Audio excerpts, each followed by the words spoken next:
enough members to represent a quorum, so I think we can call the meeting to order. And as I start, I'll go through the usual public meeting information. Meetings of the Individual and Family Engagement Committee or public meetings is defined by the Connecticut Freedom of Information Act and should follow those guidelines. As this public meeting is held virtually, it will be recorded and made available to view on the DDS website. Committee members must make a good faith effort to state their names and title each time they speak during the meeting. If a committee member would like to speak, please raise your hand and one of the co-chairs will acknowledge you. There is no public comment portion to this meeting. Members of the public are able to join, watch, and listen only.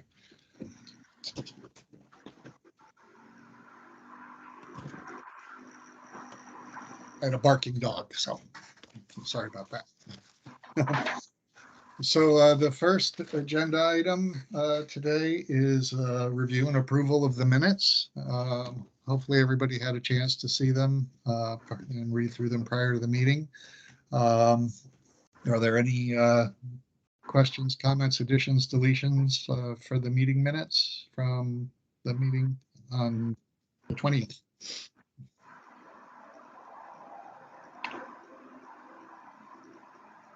All right, hearing none, I'd entertain a motion to approve the minutes.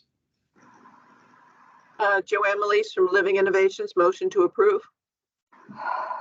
Do I have a second?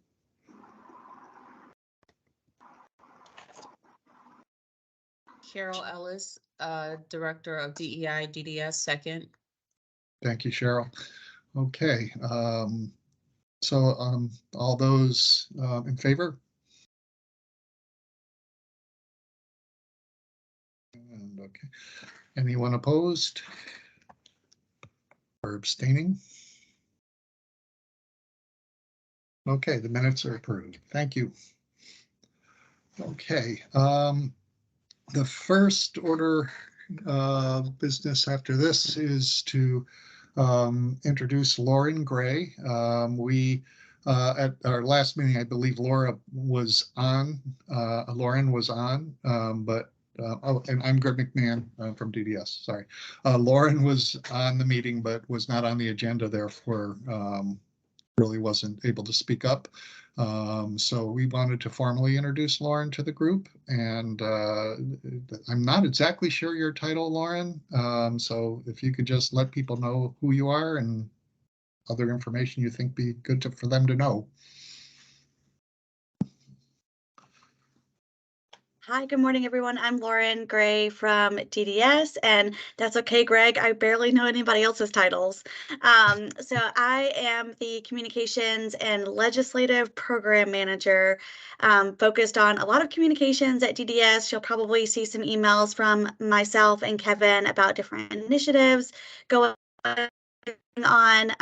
My background is varied. I worked in a lot of different public relations and marketing agencies. I worked at PepsiCo in corporate. I worked for Congressman Jim Himes and Governor Lamont in communications. A lot of internal communications, external marketing, public relations, and social media. So excited to be here to help improve and enhance DDS communications with a lot of you and our partners, and really great staff that I've had the chance to meet already.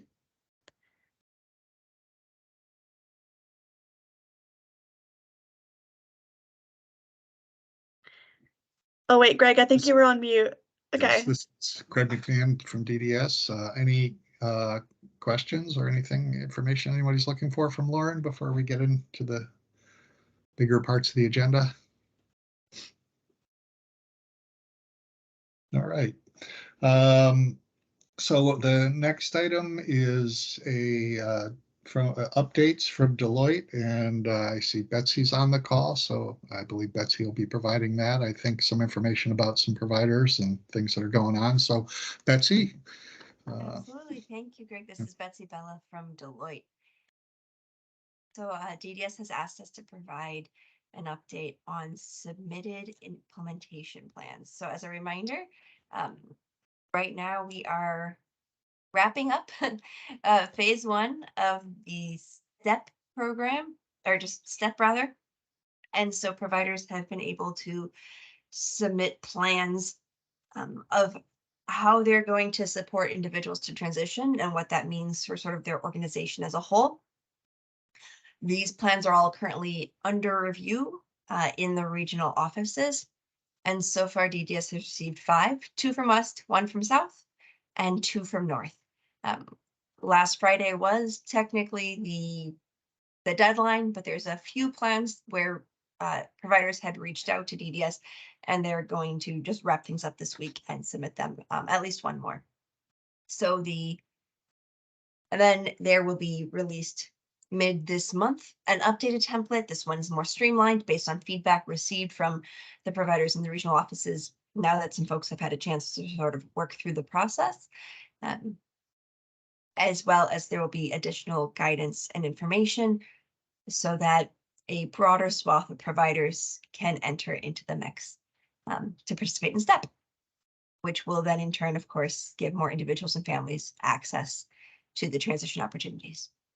So of the 5 plans that have been submitted, there are 2 plans for day transitions and 4 for residential. There's 1 provider who's doing both. That's why we don't add up to 5. And at this stage, it's interesting, we're seeing fairly different plans from each. Although that this is either work that they already plan to do or that the incentives are making it easier so that they can, or it's support individuals and families have been asking for that's suddenly now more feasible.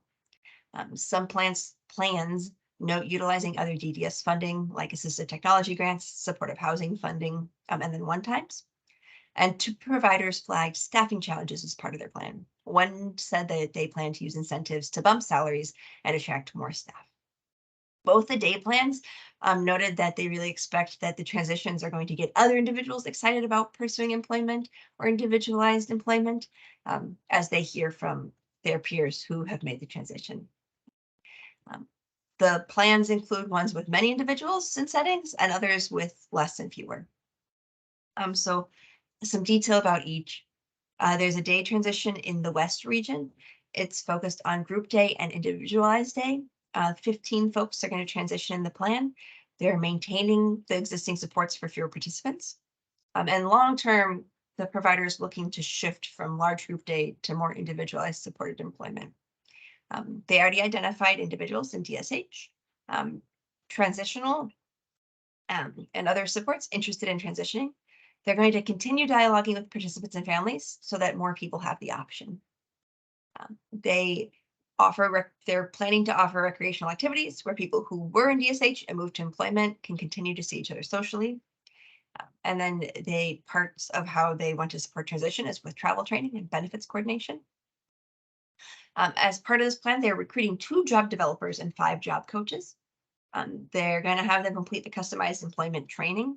They might not need to use that with everyone, but it'll still help with the components. There's a residential transition in West.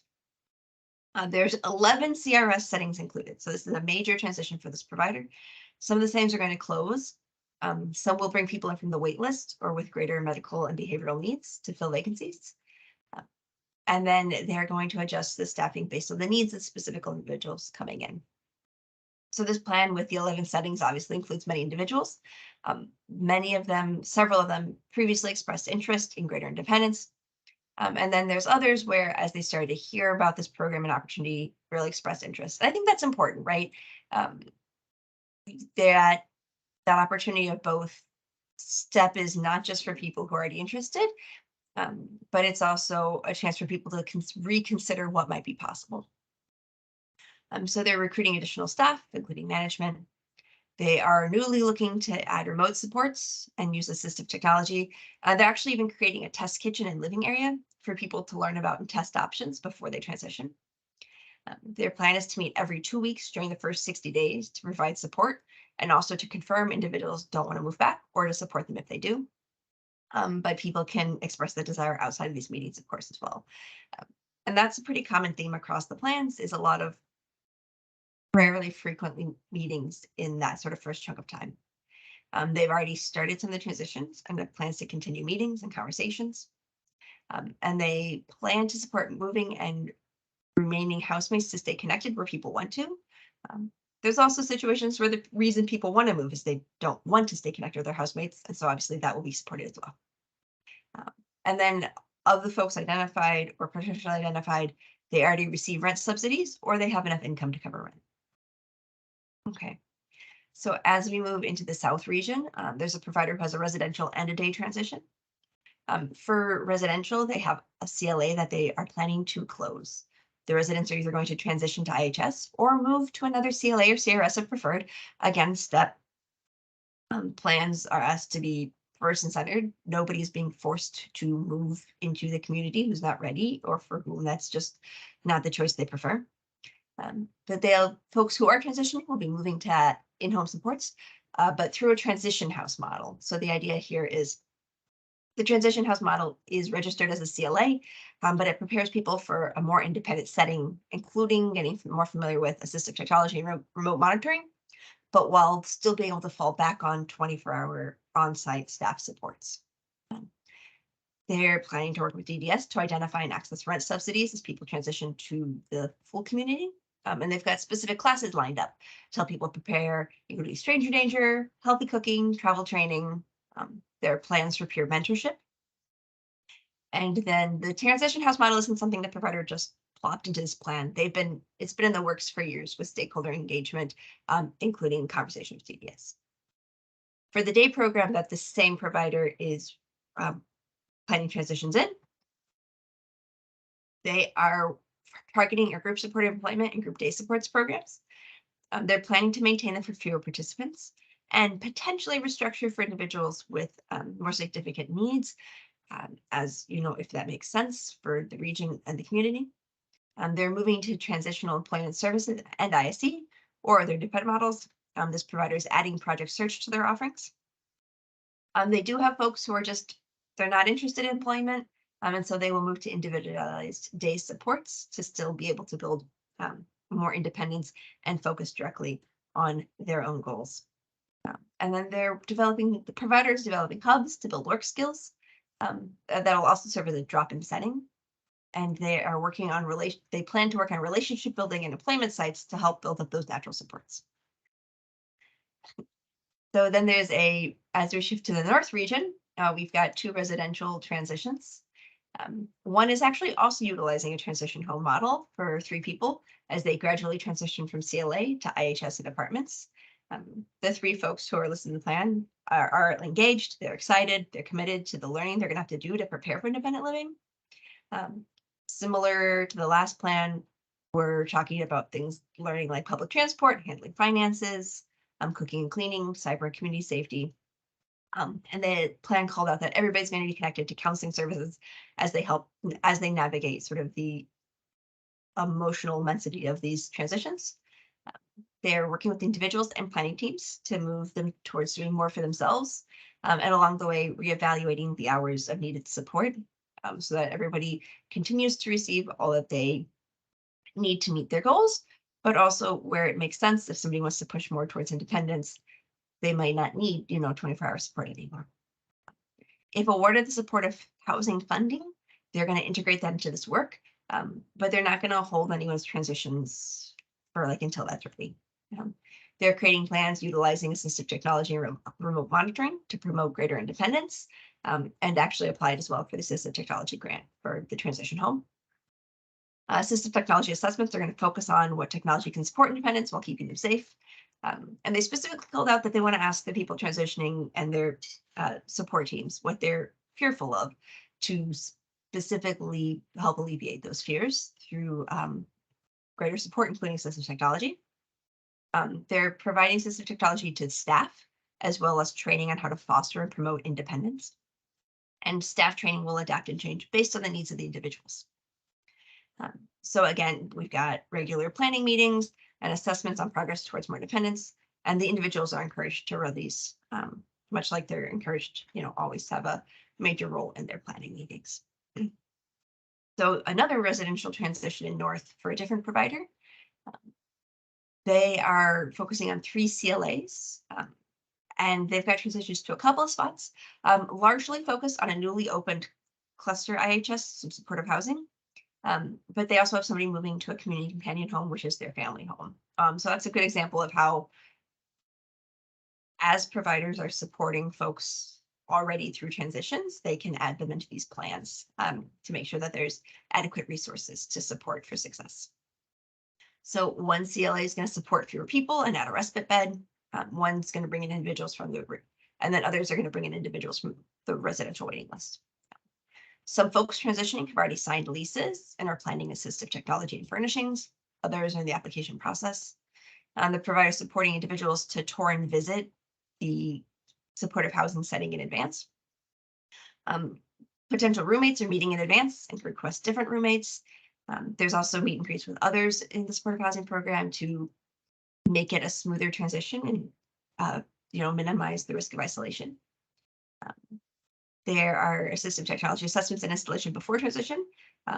Examples include stove and microwave stops, health alerts, iPads to access remote supports. They're using rent subsidy payments and low-income housing vouchers. And actually, in this apartment building, rent is tied to income. Some of the folks involved in this plan actually grew up in group homes, and they are young adults looking forward to a transition to more independence and being on their own. For everyone, a safety net's important, but particularly when you've been in congregate living since childhood. So they're really making sure there's adequate supports plus a safety net, since you might not be able to identify all the challenges until people actually start living in the community. The building will have a drop-in center for socialization to minimize isolation, and also for staff support. People are encouraged to have former housemates or staff visit if they wish, to stay connected to their previous community or previous household. And then staff are trained in trauma-sensitive approaches and will be monitoring for emotional stability during the transition period. Individuals who already have mental health supports and counseling are going to continue in them, but with their mental health professionals alerted to these transitions, changes. Reviews on the plans every 30 days for the first quarter, plus on any emergency basis, or of the frequency preferred by the individual. And then something that was unique to this plan is they said if people are returning to the original setting, they're not going to see this as sort of like a failed transition, but rather as a step along the way. And they're going to create a plan to address reasons this transition wasn't successful, so that person can work on those skills, work on those pieces, and that way it moves them further along in the process for the next transition opportunity, where they'll be better set up for a successful transition. So those are the plans that have come in thus far. I know that was a whole lot, but interested to hear any questions or comments folks might have.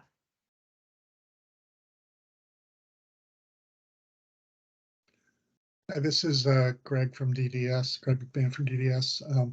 I just wanted to emphasize that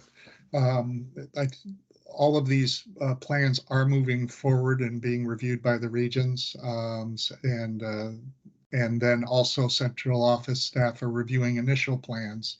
Ultimately, it will be the regions who review them. But right now, because we're all learning, we kind of have larger review teams.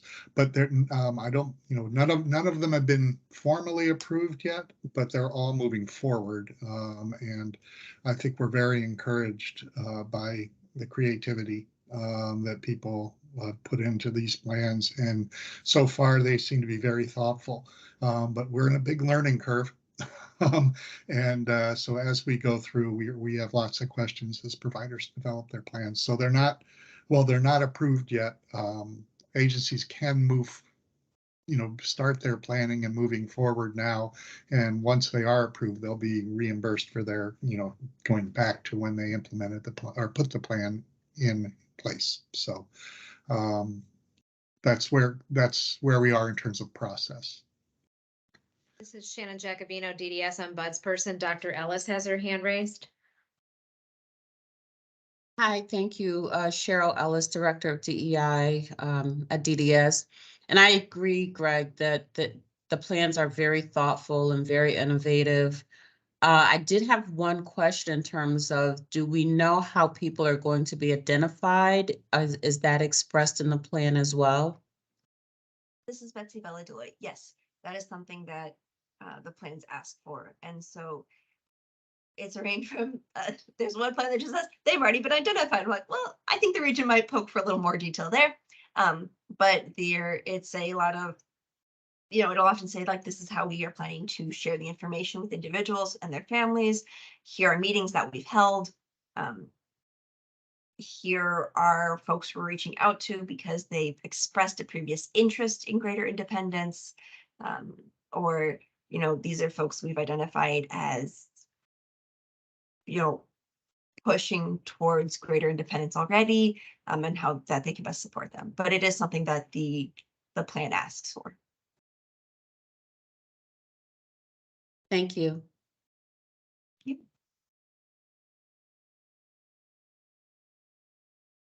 This is Shannon Jacobino, DDS. I'm Bud's person. I don't have a question, but I do have a comment that I think this is really exciting. And,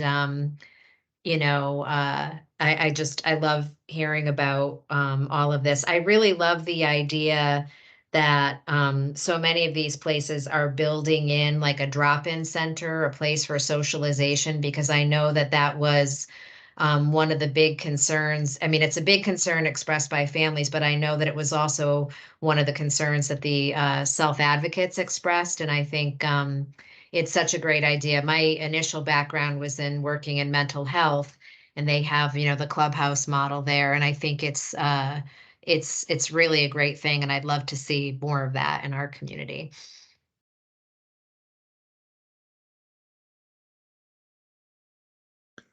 This is Greg McMahon from DDS. Are there any other questions, comments, thoughts, or feedback about the summary of the plans? Denise, I see you have your hand up. Yeah, Denise Palladino, SD Director, DDS. I love the fact that, things are so individualized, that providers weren't just arbitrarily picking settings or folks that, these are folks that independently have expressed an interest. That and the fact that folks have the option to go to another conjugate setting if they choose, and that this isn't a decision forced upon them, that they're a part of the discussion, and they get the opportunity to try and then can resort back to another setting if it was not successful or something that they had not hoped it to be. And I love also the fact that they're working with different modalities with assistive tech and remote supports and really tapping into some of those areas. And I also think that the staffing incentive is going to be huge in terms of sustainability for these changes. So I'm glad to see that people are really embracing all the different options to see this forward. Thank you. Thank you, Shannon and Denise, for those comments. And actually building on what Denise was saying, so we've been providing technical assistance office hours to providers every Friday. And so many providers have said, thank you for doing these in groups. These have been incredibly helpful because we can hear from each other. And something that, especially in the early meetings that we were covering a lot, and it's in the FAQ now, is because providers want to be individualized, right? They want to support the folks who are going through transition. And so this question of, okay, well, if somebody's in the plan and then they change their mind, or somebody else wants to join in, how do we account for that? And so, really making sure that they understand the mechanism of how to get sort of approval for a revision to your plan or your timeline or all of these elements, because it can't be a plan that providers create and send to the regional offices and then get signed off on, and then you make major changes in individuals' lives. And so you are seeing at all levels this commitment to supporting individuals through the transitions.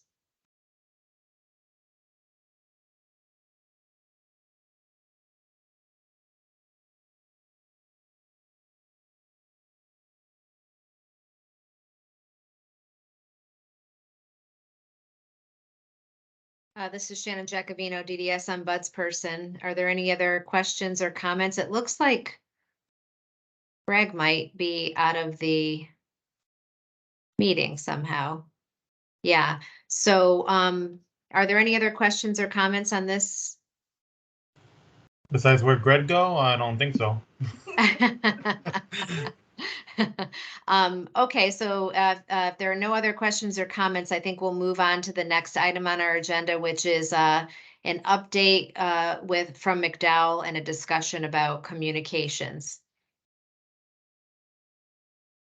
Hi, everyone. It's Maura Fitzgerald from McDowell Communications Group. Good to see you all again. I have just a few quick updates on a slide deck. And then, as Shannon said, we wanted to have a discussion with this group about ways in which we can try and reach disengaged individuals and families. So let me just share my screen with you so you guys can see this. So the first screen that's going to come up, we talked at the last meeting, and you saw in the newsletter and in other things that have gone out recently that we have moved to STEP, to calling this the STEP program. We worked with our graphic designer and with DDS leadership and the leadership of the ARPA team to design a logo for STEP. So I'm going to show you what that logo looks like. Hopefully, can you all see my screen? Okay. Yes, So sorry. Great. Oh, no problem. So this is the STEP logo, just in different forms. But this is what it's going to look like. Colorful, kind of aspirational, that sort of thing. That's what it looks like. This is all the colors and everything were selected to account for anyone who might have color blindness. So that has been factored in. So this is the STEP logo, and everything that we do kind of moving forward, one-pagers and things that we're working on will contain this logo and kind of the color scheme. So it'll be bright and colorful and cheerful. A little quick update on our video series. We've shot 5 of the 7 videos, and they're moving into post-production and editing. So we did the community companion home video on the 21st of March at a home in East Hartford. Last week on Thursday, we shot the assistive technology and remote supports video in Meriden at a Mid-State ARC facility, a cluster home within a clustered apartment within an apartment complex. And then on Friday, we shot the in-home supports and supportive housing videos in Canton at a FAVAR facility. And we're just waiting for a timetable now from the production company on when we will start to see the rough cuts of those videos so that DDS can look at them and we can get them approved and ready to roll out to the public. We have 2 videos still to be produced. Those are on the subjects of employment and self-direction, but those are being worked on. We have identified some people that we can talk to, so hopefully those will get moving soon. Going along with the videos, we are going to have informational one-pagers. So each video will be accompanied by a one-pager. So it just will provide some more information to individuals and families. These will go to all the case managers so they can give them to individuals and families. That it kind of just defines what the supports are, examples of what they will be, what some of the challenges are with each support. So we're working through those right now. Shannon and Greg and you all have contributed to the in-home supports. One pager that is still working through the editing process. And once it's kind of finalized, it will go to the graphic designer who will, make it look pretty and put some pictures in. And so it's not so text heavy. And once that's designed, that template will become the template for the other one-pagers that we have to do. And right now, DDS is working with the subject matter experts in the agency to gather information for those other 6 one-pagers. And again, they will align with the video topics. So we need one-pagers for community companion homes, assistive technology, remote supports, supportive housing, and then self-direction and employment once those are done. So that's in the works right now too. This is just kind of a rough look for you at the month of April and what we have planned. Individuals and families, the communications that we have planned for them is this light blue color here at the top. This is kind of aspirational. I'm not sure that this is going to happen, that the first of the technologies and sports videos will be available next week. I don't think that is going to happen, so this might get pushed a little bit. And we're still looking for some ideas. So putting this out there to the committee for some DDS success stories. If you know of an individual who would be willing to do just like a very short, brief interview with us, would be a brief profile of them, hopefully with like a picture of them, just talking about, some aspect of their life where they've been able to use a support to help them improve their life. So we're looking to start those going, and we're hoping to do those maybe like every other week once we start going with that. And then the STEP newsletter will be going out. We're aiming to get it out. DDS leadership has told us they would like it to go out in the last week of April so that it hits before the start of May, because the focus of this next newsletter is going to be brief descriptions of the 7 supports that will be featured in the video series, and then also highlighting forums and other activities that are going to be taking place in the month of May to try and get individuals and families interested in participating in those forums. So that's what's on tap for the month of April. Just lost my little, oh, okay. And then just to get back to the discussion that we want to have, and I'll stop sharing my screen. But we just wanted to have a discussion with you all about how we reach out to less engaged individuals and families. From kind of the McDowell Communications Group perspective, right now, it seems that the kind of the best, but unfortunately most expensive way to reach out to those who are less engaged is through the mailings that we're doing, because it's going to the list of individuals and their guardians who receive DDS supports. So we don't, it's not as hit or miss as relying on people who are already engaged and tuning into the forums or going on the website consistently, or are following the social media channels for DDS. But we wanted to talk to you all about other ways that we might be able to reach out and engage with those kind of harder to reach individuals and families. So if anyone wants to kick off that discussion, go for it. This is Shannon Jacobino, DDS ombudsperson. I'll start with some of the thoughts that I've had. I think what we're talking about is obviously communities that have been, sort of more marginalized and not as engaged. But I think even for families who or families who don't use, the internet much or social media much. But even for those who do, I think that we can probably do more to raise DDS's profile on social media. I think like on Facebook, and I know on other platforms, I'm more familiar with Facebook because I think of my age essentially, but but you can like boost posts, you can, you can use the sort of marketing tools that those platforms offer, I think, to reach a wider audience. Because, I've liked the DDS Facebook page for many years, and I don't think I've ever seen anything show up in my news feed from DDS.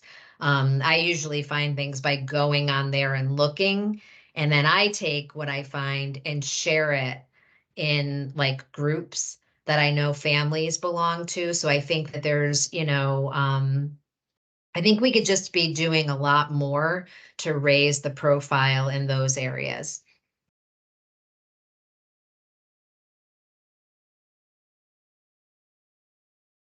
This is Shannon Giacovino, DDS Ombudsperson. Adriana has her hand raised. Good morning, Adriana Ramirez, Connecticut Family Support Network and relative. I agree, Shannon. I was thinking the same thing a lot through social media, but I guess it also depends on why are they disengaged? Is it lack of access? Is it lack of understanding? Is it because without knowing kind of why they're not engaged to understand why they kind of dropped off? But with social media, as you stated, it's great, and a lot of even everyday users don't realize that just because you like a page does not mean you are going to see their profile. You have to change your notifications. You have to change settings to be able to get notifications about that page. So there's extra steps that they have to take, and understanding, which demographic will use Facebook, Twitter, different things. Is it email? Is it mail? Is it language barrier? Everything on social media is English. And it's kind of understanding too, why is it that they're not engaged? Do they just not realize that DDS is changing and there is more information that they should be hearing about? I mean, using your partner organizations as DDS uses us as well. We share everything through multiple ways and social media and in our groups and in email, and hopefully, other organizations, I know ARC and different ones also do the same. But I'd be curious to see if we have learned anything as to what that disengagement looks like and what's the reasoning for it, or is it technology, so we can kind of maybe better target how we provide information based on why they fell off the radar. Thank you. This is Shannon Giacovino, DDS Ombudsperson. Greg has his hand raised, then Cheryl, and then Lauren. Yeah, as I've been thinking, this is Greg McPherson from DDS. As I've been thinking about this, is we tend to have our conversations tend to go back to technology a bit. So like how can we improve a Facebook page, which I think is an important part. But I think we have a harder time reaching people who really don't use computers in the way that many of us do. Most people have at least a smartphone by now, but they don't use it in a way that works well for getting communications from the department. We're producing videos, we're producing one-pagers, we're going to put them online, but how do people find out they're online? How do people become aware of the activities we're doing when they're not necessarily engaged electronically? So I think I'm hoping maybe we can come up with some thoughts that don't necessarily include just using a computer to get information or just a hard mailing. Maybe there's community groups, maybe there's a way of reaching out to churches and community centers or other things that might be pretty creative that I'm not that savvy on. So, but not just relying on the computer as the primary driver. This is Shannon Giacovino, DDS Ombudsperson. Dr. Ellis is next. Hi, Cheryl Ellis, Director of DEI. Greg actually said just what I was thinking in terms of the avenue of using other mediums. One thing I do know in talking with some families that have been or feel marginalized is that the trust of the system. So looking for trust community organizations that people trust and do receive information from may be helpful from us, like churches or community centers or schools, and to just kind of think out of the box in that way. This is Shannon Giacovino, DDS Ombudsperson. Lauren is next. Thank you. This is Lauren Gray from DDS.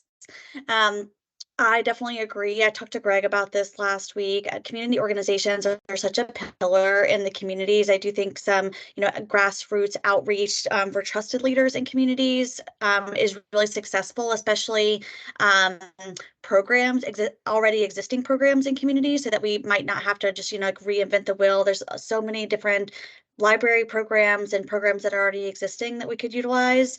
And I was wondering if there has been any research gathered about where the communities that are harder to reach are, and how old they are, or demographics. Like, could we use that data to geographically target them so that we are targeting the right areas and not just social media is so great, but Facebook, Twitter, and Instagram have changed their algorithm so much so that if you don't interact with the page a lot, it is going to disappear from your feed. Or if you're not paying for ads, then you're also not in feeds. And we could talk about a lot about Google ads, Instagram ads, Facebook ads, to start reaching more people. But I do think it starts with a data first approach about who are we trying to reach, where are they, and what someone said, why are they not getting our information. This is Shannon Jacobino, DDS Ombudsperson. I don't know who here can answer that question. Maura, can you answer that question, or The question of, I guess I think it's about, has there been any research done on actually, Lauren, why don't you just say the question since you asked it? sorry. Lauren Gray, DDS. Still getting used to these meetings, so I apologize if I step out of turn or say something. Someone please correct me.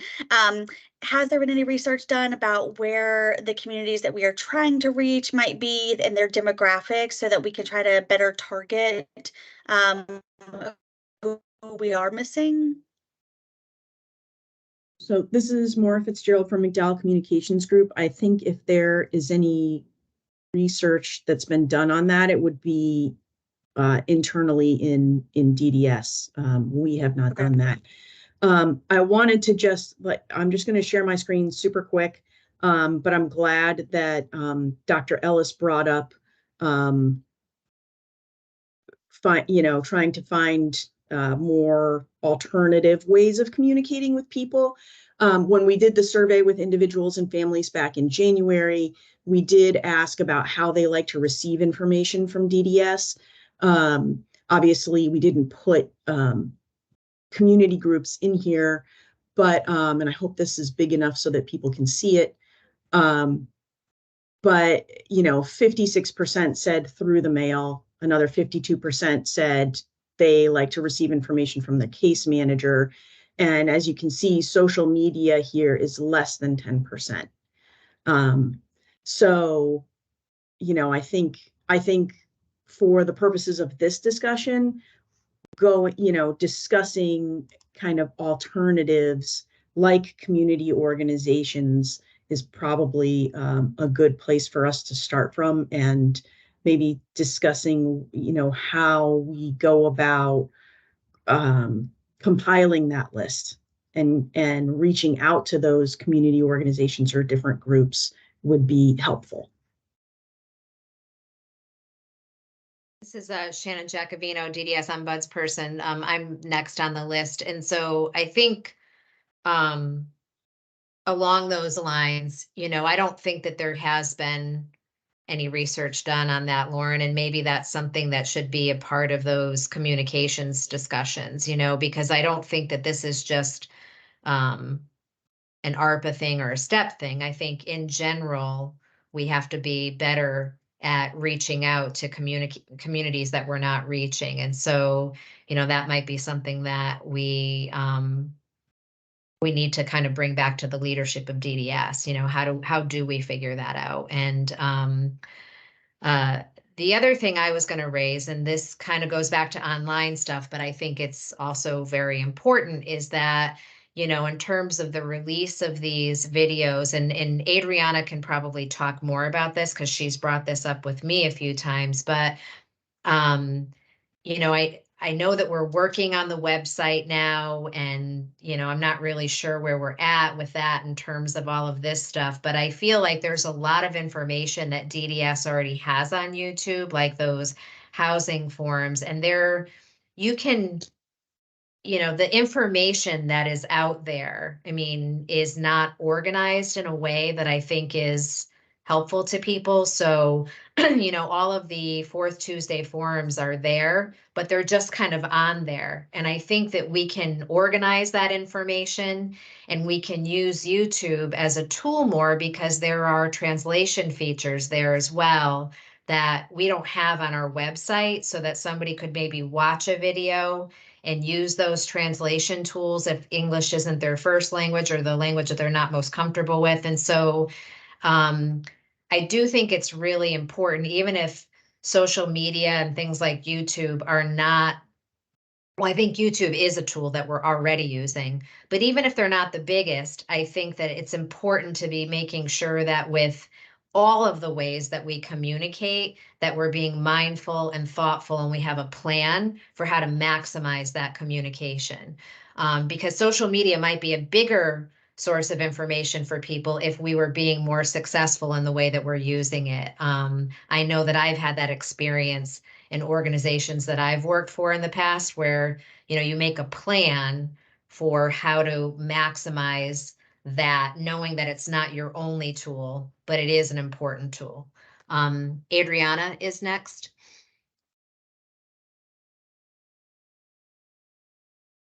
Thank you, Shannon. Adriana Ramirez, Connecticut Family Support Network and Relative. Well, you mentioned me, I'll talk to that in a second, but I was going back to when we were just taught before Maura showed the slide, I was going to say, yeah, it seems that, not to throw anything extra on the case managers, but the case managers seem to be the source of really knowing the families.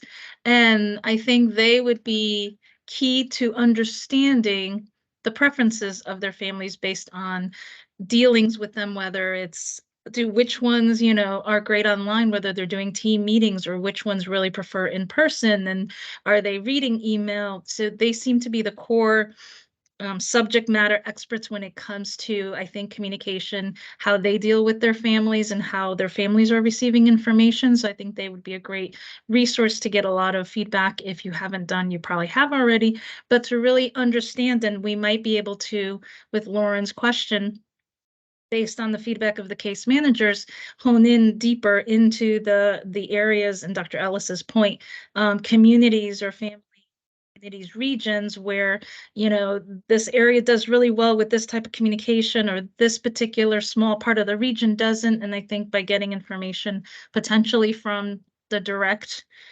connection between families and DDS, which is usually the case managers, would be a great option. Excuse me.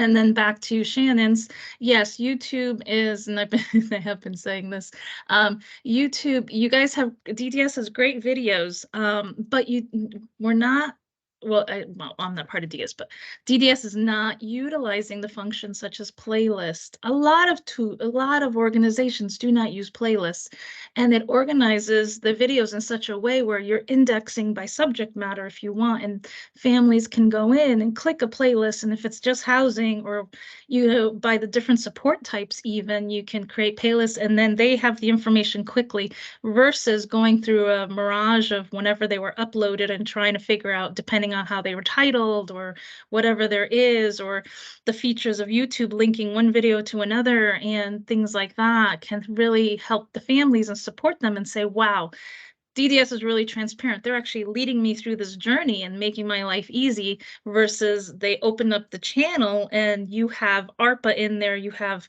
anything that's ever been recorded for a family member to kind of, they're not really going to know. No one's going to take the time.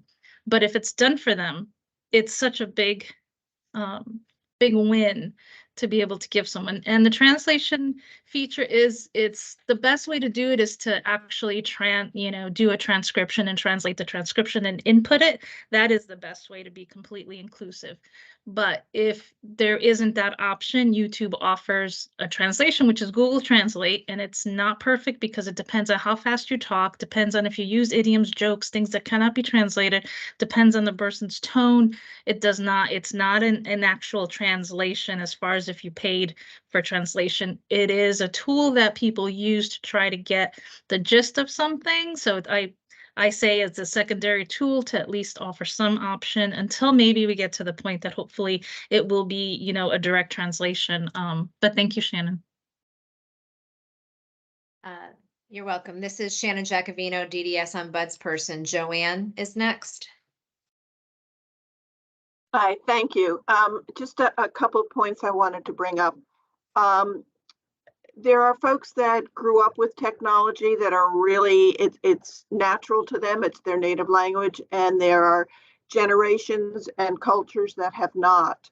So I think no matter what we do, we need to be mindful to reach both of these constituents. The other thing is, yes, many years ago, I did do a study of people in transition from school age into adult services and how do they like to get information. And back then they trusted the school system. So I think, again, to be mindful of, we need to work with transition academies and children aging out and making sure that the school systems themselves, parents wanted to learn from their teachers, from people that they had been with for 21 years with their child, of what does adult services look like. So I think we need to be planful and make sure that those folks have all the resources of, this is what's available. And this is what the world looks like right now as your child is aging out. And I agree completely with Adriana we need to give these tools to the case managers. And I'm envisioning some sort of combination of a toolkit that is, hey, let me show you where the links are and I'll help you with your computer to find them. But also, here's my book and here's my one-pagers that I can give you, and here's how you find the stories. But to physically go out there, I think I agree with you about mailings being extremely expensive, and most people see a mailing from the state and it gets chucked. But if I'm going to your house as the case manager for intake, here's something. I know it's important. I'm going to keep it. So those are just my thoughts. Thank you. This is Shannon Giacovino, DDS Ombudsperson. Jessica is next. Thanks, Shannon. DDS Supervisor of Case Management, Jessica Sundell. I'm wondering, this is going to be brief. I do agree on the case manager piece. I know that they're very functional in getting communication out, and they do know what method is best based on the family's preferences. Some people, you actually have to show up at their door to engage them. But I'm wondering, has DDS considered any texting technology where links can be sent? Because that is like, I mean, we talk a lot about emails, but emails, you have to do some extra clicking and you get spammed all the time. So many stores and stuff have that, an option to opt in, an option to opt in. You can opt into text messaging, and there's not tons of blasts. Some do more than others, but like something like that, where if you're sending out a link to a video, and it's as simple as like, would you like to find out more about remote supports? And you click on it and then brings you to the YouTube video. I mean, in my head, I feel like that would reach a lot of people. I agree. This is Shannon Giacovino, DDS Ombudsperson. Lauren is next. Thank you, Lauren Gray, DDS. I love texting services, and that was actually one of the ideas that I was thinking of. I have like a whole list of things that I've been thinking about, but I'm sure Mara has done several texting campaigns too. We've done a lot of them for different campaigns and the governor, but I do think that is something really good to explore. And with YouTube, I really appreciate that feedback because I haven't spent a lot of time on the YouTube channel. But I do see that one way that we could improve things is adding even more descriptions. That there's not a lot of descriptions on the YouTube videos, and so it doesn't really say what the video was about. And descriptions really help with SEO and search too. So I do think with the playlist, better descriptions and keywords that could really help. And in terms of, the research, I really appreciate everyone's feedback about, research helping and might being a good way to start with this information. I don't know if case managers would be, the best group to start with. I don't have, that knowledge or history, but if they are, maybe we could get case managers and just start a research process. But I would like that data and information to better inform where we are missing people and who they are as well. So I just want to say I really appreciate the feedback. This has been really informative. This is Shannon Jacobino, DDS ombudsperson. Greg is next. Yeah, I think we're going down a really good path on the ideas we have here. Let's Greg McMahon from DDS. In terms of ideas, the one area that I'm thinking about is how we get information to people rather than needing to seek it. So we're creating ways of people getting information from us, but we're not. What is a challenge is not making people have to look for it, but getting it to them. So we create a very good system and robust system where everything is, but people have to know to go find it. So if we can figure out ways of working around that. And the other area that, well, case managers are key and they'll get to a lot of people. Not everybody has a case manager and not everybody we need to reach has a case manager. So we have to think a bit about the population that we're not yet serving or who needs support that we're not reaching. So it can't rely solely on case management, but they are key to all the people we currently support. This is Shannon Jacobino, DDS ombudsperson. Maura is next. Hi, this is Maura Fitzgerald from McDowell Communications Group. I was just going to say to the texting discussion, I'm also currently working with another state agency, actually DSS, so there's overlap in some things. They are doing a texting pilot program right now with an outside nonprofit organization.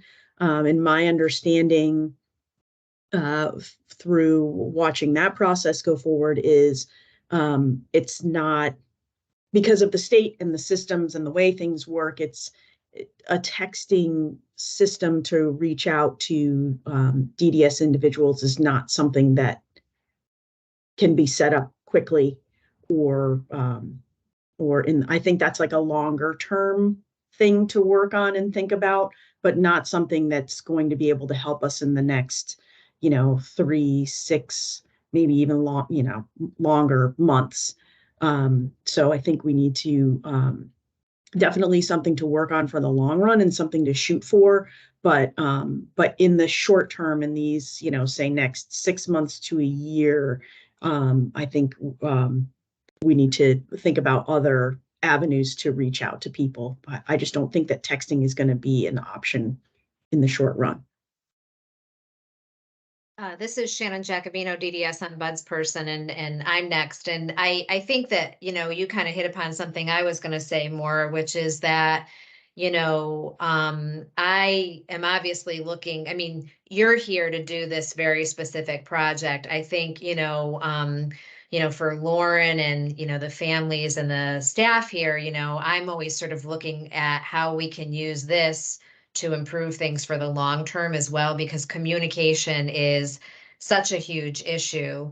And, along those lines, I do think that it's important for us to do all the things, figuring out how to reach out to community groups and all that, and understanding that not everyone uses technology, but also understanding that more and more people do use technology. So having a plan for the long term on how to, because I think more people are coming into the system where that is the way they communicate. And so kind of looking at the short term and the long term and making sure that we are beefing up in those areas too, because more and more people are going to be using that for communication. And then the other piece that I just want to make sure doesn't get lost in here is that with the communication that we have, whether it's on YouTube or on the website or anywhere, that the way that we organize that information and make it logical and accessible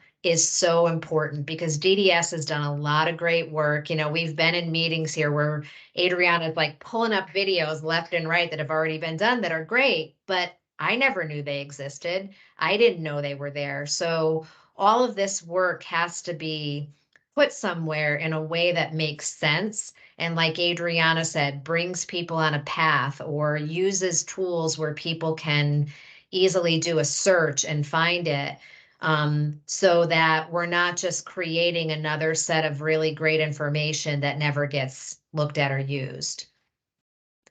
This is Adriana is next, and then Maura. Hello, Adriana Ramirez, Connecticut Family Support Network and Relative. So this is just going to the engagement part.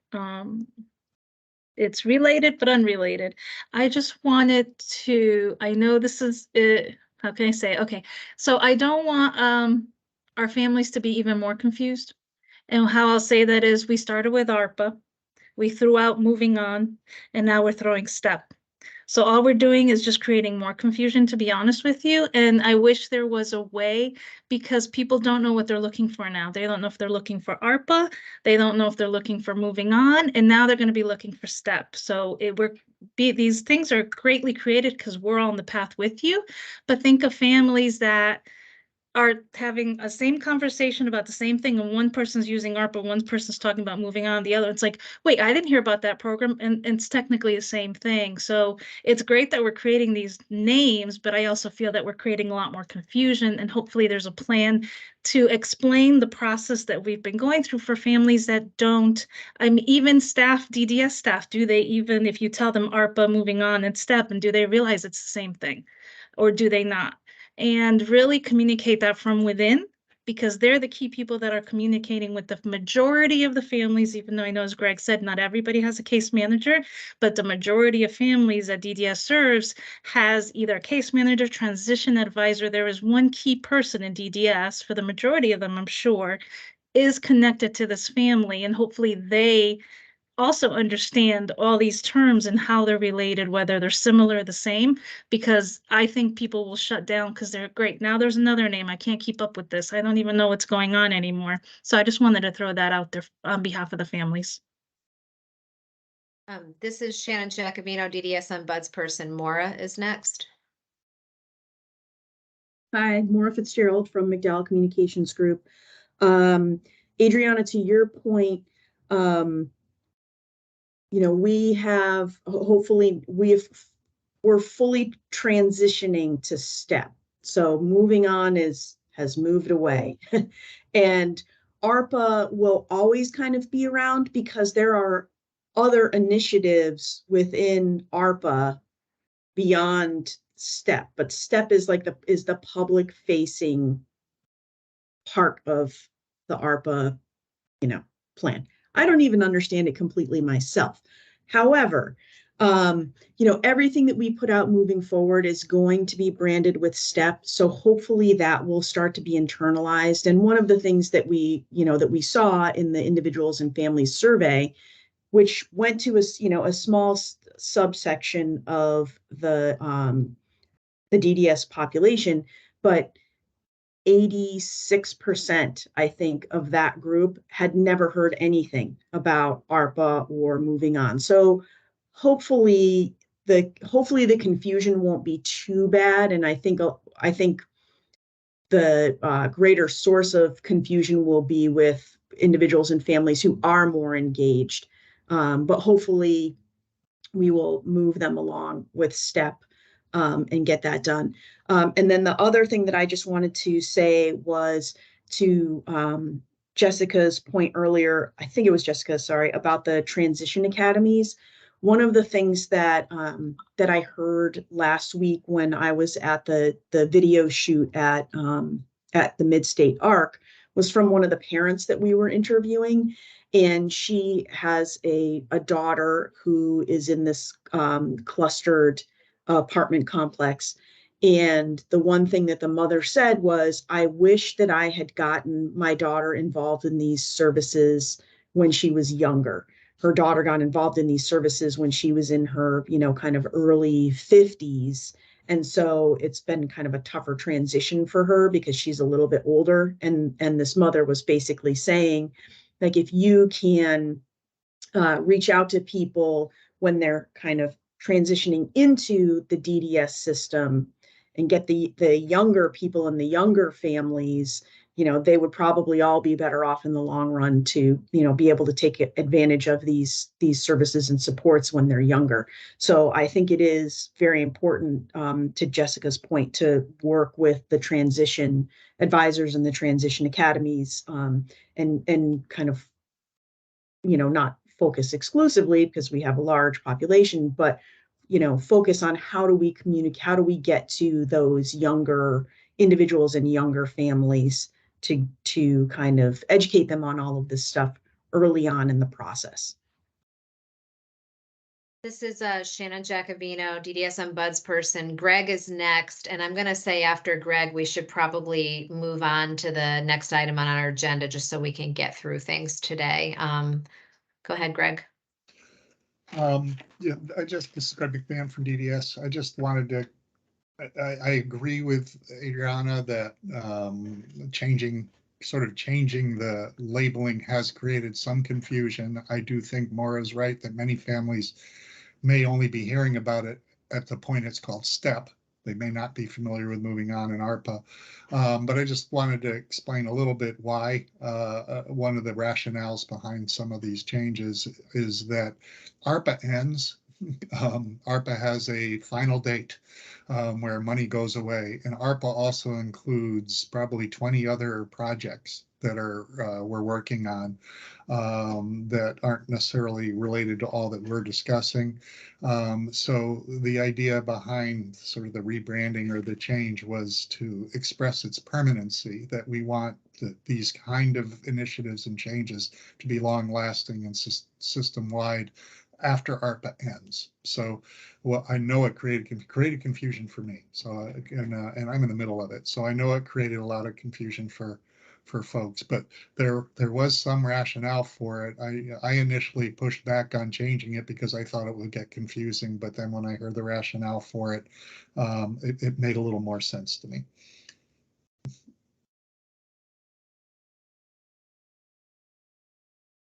This is Shannon Jacobino, DDS ombudsperson. I think we're ready to move on to the next item on our agenda, Greg. You're on mute. Okay, thanks. This is Greg McMahon from DDS. The next item on our agenda is the next program description. We have up what we've come up with is the program description language, service description language for CCH. With many thanks to Joanne for coming up with a draft for us. I'm going to put it up on the screen. Shannon, you can weigh in here as to a plan, but we're throwing at this without having given you a chance to read it. But we'll put it up here. You can take a look at it, and it may merit more discussion at our next meeting after you've had a little time to digest it. But we could start by at least taking a look at it. So let me share the screen. And hopefully that's up. This is, and the template is still being tweaked, so some of the questions might get tweaked a little bit more, but the bare bones is here. Joanna, some of the challenge areas that were systemic challenges that you had listed, like the time it takes to license the CCH, So in terms of the family area, I removed that just because that's a problem for DDS to figure out, but not necessarily other, the family, once they're looking at licensed homes. They're not necessarily in the process of approval, but other than that, this is pretty close to what you had given us. So I don't know if you want to take a minute or two to read it and give some initial impressions, but we'll have more discussion, I think, with more time at our next meeting. This is Shannon Giacovino, DDS ombudsperson. Joanne has her hand raised.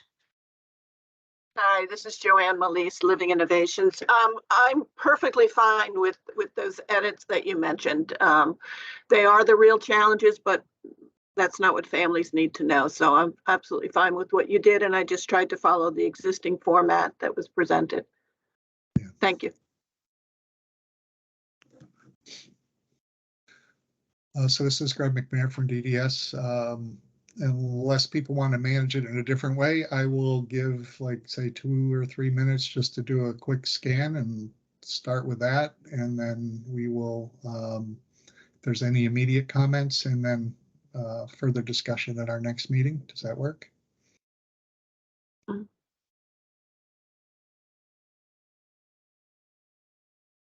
Joanne, Yeah, this is Joanne Malise, Living Innovations. If anyone has any feedback now, that would be wonderful. I cannot make the next meeting.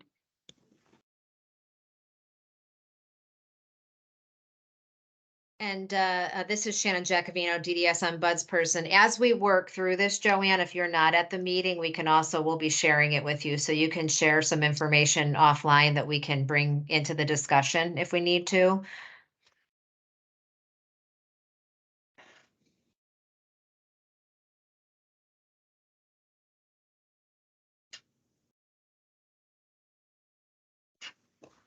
Hi, this is Cheryl Ellis. Can we scroll up a little bit? It feels like there's something cut off at the bottom. Oh, thank you.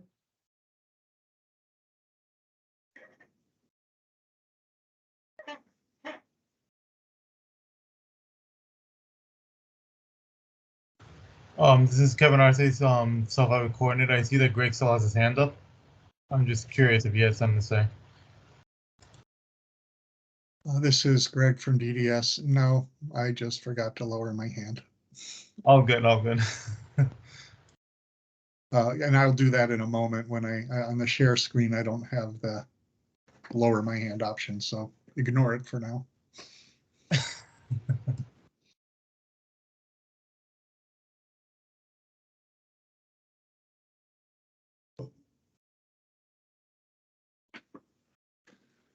All right, this is Greg McMahon from DDS. If everybody's had a chance to take a quick look at this, is there any immediate feedback folks have? Further?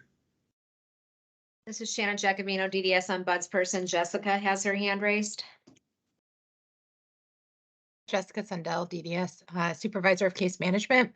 I'm just looking at the potential challenges of a CCH, and I'm wondering if it would be worthwhile to, I mean, maybe not, but to include the challenge of the fact that they're moving into somebody's home, and if the CCH provider chooses for them to no longer live there, that they have to move.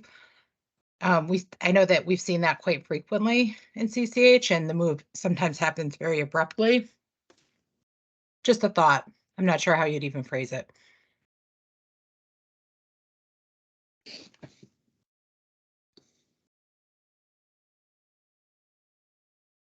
This is Greg McMahon from DDS. Yeah, I'm not sure how to phrase that either. Maybe we could work on some language to that effect, although it happens less in CLAs. It can happen there too. I think there's a few more guardrails to prevent it from happening quite as quickly, but you know, that can happen at times too. Yeah. This is Shannon Giacovino, DDS ombudsperson. Joanne has her hand raised, and I do think that the fact is that anything can change anywhere in any program, any kind of residential support, any kind of day support. I see that all the time, you know, whether it's staffing or, you know, there are changes all the time, but yeah. Joanne, did you have your hand raised or? Yeah. Yeah. Yeah, Joanne Melise, Living Innovations. I'd be fine with doing that as long as we put it under, included it in all other residential services, like you were saying, Shannon, because you know, families tend to think if their loved one goes into a congregate setting, into a group home, that it's permanent, which is not true. You know, people rearrange and get moved all the time. And CCH is, I know on occasion people have given notice of a 30-day notice, but quite often there are other homes for them to go to. So I don't know how to put that in as a challenge either, because it seems to be pervasive across any system. Thank you.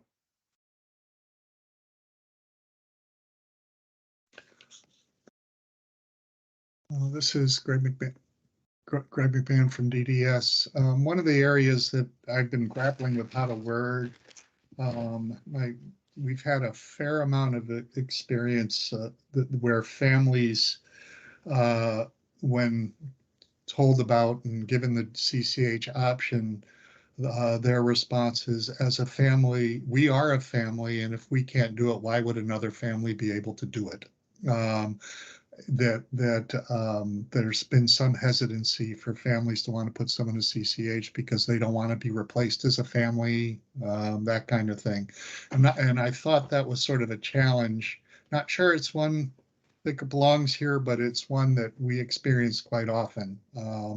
Also, some of the challenges of mixing, although we try to match well, sometimes the mix of cultural or other differences can get a little complicated. This is Shannon Jacobino, DDS ombudsperson. Joanne has her hand raised. Joanne, you're on mute. I'm sorry. Joanne Melise, Living Innovations. I don't know if you can scroll back up a little, but you know, I tried to put in there about the partnerships with families, that family were involved in the selection, that it's a partnership. I put that under what are some of the benefits, provider and their family. So I tried to get that in there, and you're absolutely right. That's like number one question. If I can't do this, how can somebody else?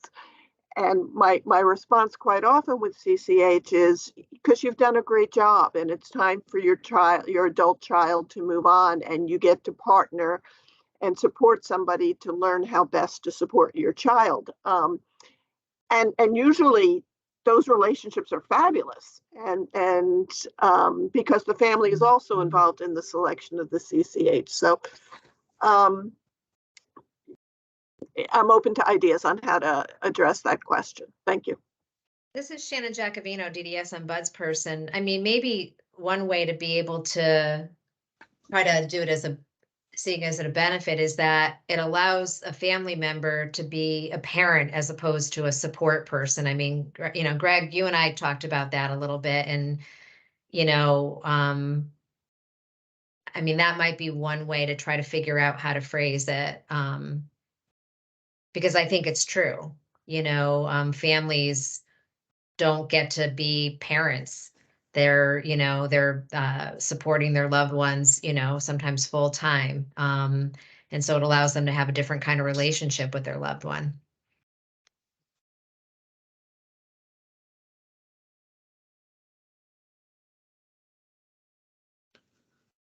This is Greg McMahon from DDS. I can't see if hands are raised on my screen with this being shared, but I don't believe we have any more.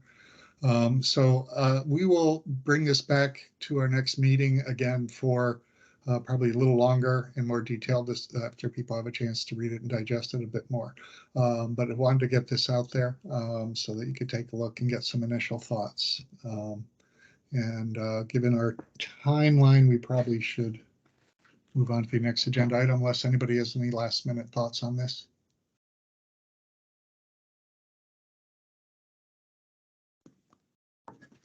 This is Shannon Jacobino, DDS ombudsperson. Maura just put a comment in the chat that says wholeheartedly agree with you, Shannon. Benefits to the family members would be great to include in one pager. So yeah, I think I made a note of that. So maybe we can figure out how to tweak that to do that. I don't see any other hands, Greg. Okay, our next agenda item is updates and topics for future meetings. I just have one update. One of the areas that we have, Greg McMahon from DDS, one of the areas we had reviewed when we were doing our sort of education and training for everybody here on the different types of services was the supportive housing. And we had submitted what's called a notice of opportunity, like it's kind of like an RFP for people to open up a supportive housing setting without having to start from scratch. And in other words, the supportive housing programs that we have now, the buildings didn't even exist. They were built from the ground up and designed through from beginning to end. And they take 2 or 3 or more years from the day the thought starts to the day they're done and people move in, because you actually have to build the building. Not to mention all the red tape that comes with it. So the notice of opportunity that was sent out was for people to do supportive housing in existing apartment settings. That if a agency were able to make agreements with a apartment building that already exists to set up supportive housing there, it would make the process faster and use existing resources. So that's what the notice of opportunity was for. It was put out, it has closed, and as far as I'm aware, we have some responses from people. So that's in process. So that's one update that I think will be a good addition. Supportive housing for those who are using it seems to be going real well. So to be able to expand it in a different way, I think will be good. So I just wanted to provide that update. And if there's no questions or comments on that, we can open up discussion. Are there any other topics for future meetings that people want raised, or any further discussion about things we've talked about today?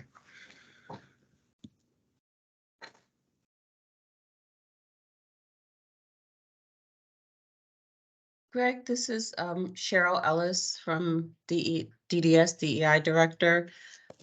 I'm not sure if we had any resolve, but just in regards to the outreach for the marginalized groups, if we could revisit that conversation maybe again.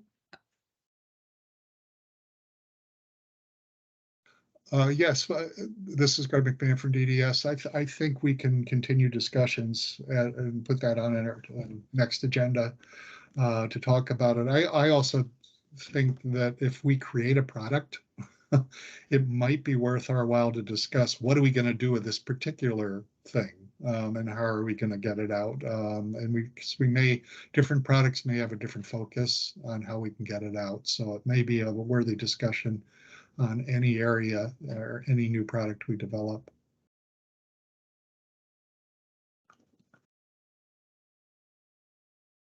This is Shannon Jacobino, DDS ombudsperson. Joanne, I see your comment. I've copied it, so I'll put that in the notes. And Adriana has her hand raised, and we do have 5 minutes left to the meeting. I just want to let people know. Go ahead, Adriana. Thank you, Adriana Ramirez, Connecticut Family Support Network relative. I just wanted to mention on topics I would love to, and it might come from Lauren or Mara or Brian, I think Brian. The recent link that we're when I say we, CTFSN, we like to expand that link, the sign up link to get I shouldn't say email, I should say updates from DDS, that opt-in.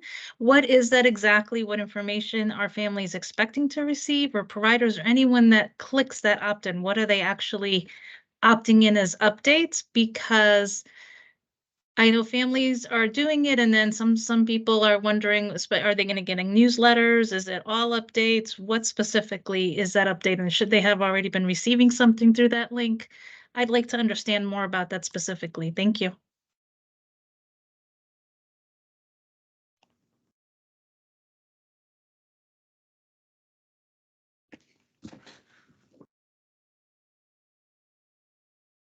This is Shannon Jacobino, DDS and Bud's person. Does anybody else have any topics for future meetings they want to raise? All right, I think we're ready to move on, Greg. Okay, this is Greg McMahon from DDS. The next agenda item is our next meeting. It's scheduled for Monday, the 17th at 10 o'clock. So we can confirm that meeting, and that's it. If, other than that, I think we're ready to adjourn. This is Kevin Arce, South Africa coordinator. I'm just curious, April 17th or June 17th? April. Okay, okay. So if we're all set, I'll entertain a motion to adjourn. Joanne Melise from Living Innovation, motion to adjourn.